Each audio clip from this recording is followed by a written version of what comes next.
course, Joe Biden wants this open border.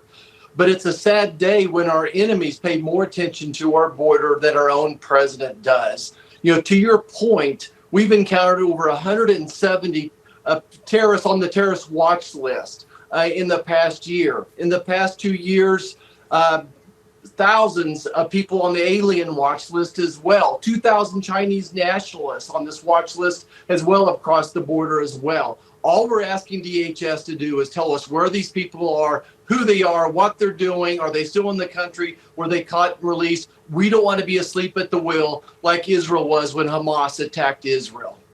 Almost a dozen Republican senators have penned a letter to US President Joe Biden demanding transparency and a plan to crack down on the number of terrorists attempting to cross the US southern border, while national security concerns are heightened as the Israel-Hamas war continues to escalate.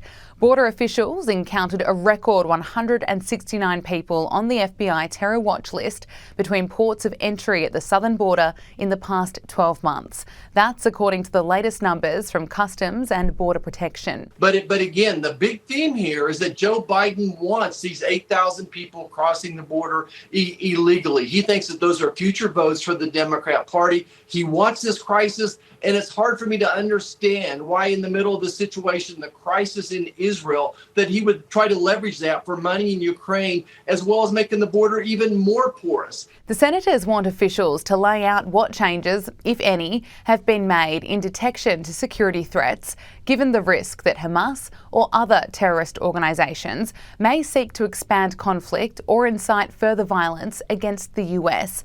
The letter points to the ongoing conflict between Israel and Hamas as the recent brutal and reprehensible attacks by Hamas against Israel underscore the importance of vigilance against global terrorist groups both internationally and domestically.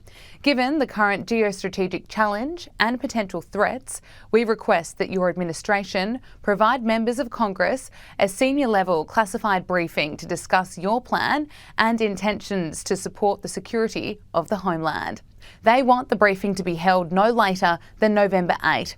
It comes as new Customs and Border Protection data revealed 900,000 illegal immigrants were released in the US in the last financial year.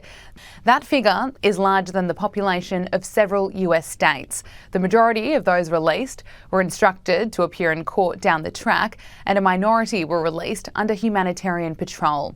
The Biden administration recently called on Congress to provide an additional $14 billion in funding for border operations.